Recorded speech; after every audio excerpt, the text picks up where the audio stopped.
Alors, exercice de limite trigonométrique qui se trouve page 47, l'exercice 2.2.10.1. On va faire l'énoncé D et on va faire également l'énoncé E. Alors, l'énoncé, de toute façon, on va essayer d'utiliser cette limite connue et cette limite connue.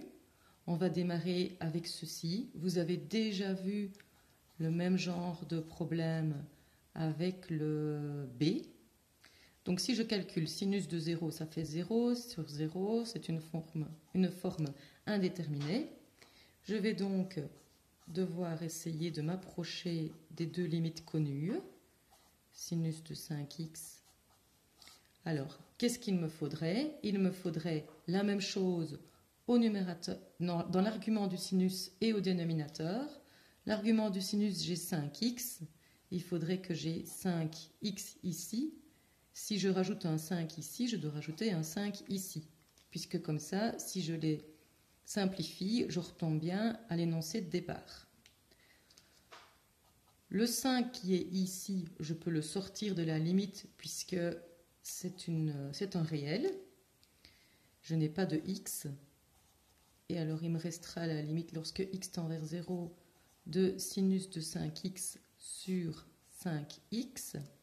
Tout ceci, ça va pouvoir me donner 1.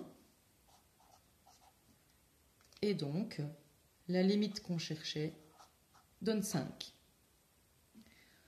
On va faire maintenant l'exercice 2.2.10.1, l'exercice E,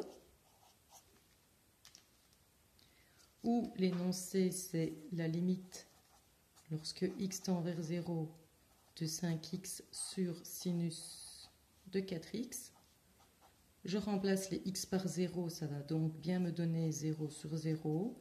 C'est une forme indéterminée. Je vais donc devoir m'arranger pour pouvoir faire intervenir les formules qu'on connaît. Donc, qu'est-ce que je voudrais? Je voudrais avoir, ici, au lieu de 5x, je voudrais avoir la même chose que l'argument, donc je voudrais bien avoir 4x. Donc, pour avoir 4x à la place de 5, en fait, ici, il faudrait que je multiplie par 4 cinquièmes. Je vais diviser par 5, et puis je vais faire x 4. Donc, j'aurai bien 4x. Si je fais x 4 cinquièmes ici au-dessus, il faut que je fasse x 4 cinquièmes au dénominateur, pour ne rien changer à l'énoncé de départ. Donc, je vais réécrire ceci. Ici, le 5 et le 5 vont se simplifier. Il reste bien 4x au numérateur. Au dénominateur, j'ai 4 cinquièmes. Alors, 4 cinquièmes au dénominateur, c'est la même chose que 5 quarts.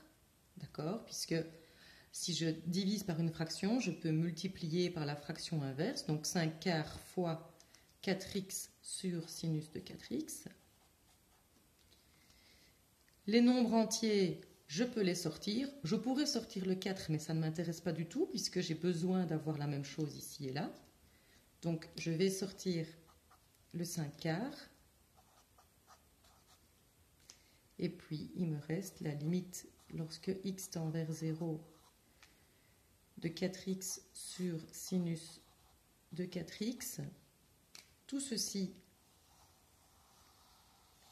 va me donner 1. Et donc, j'arrive à 5 quarts fois 1. Ça fait 5 quarts. Alors, pour lundi 4 mai, je vous demande de faire le même genre d'exercice.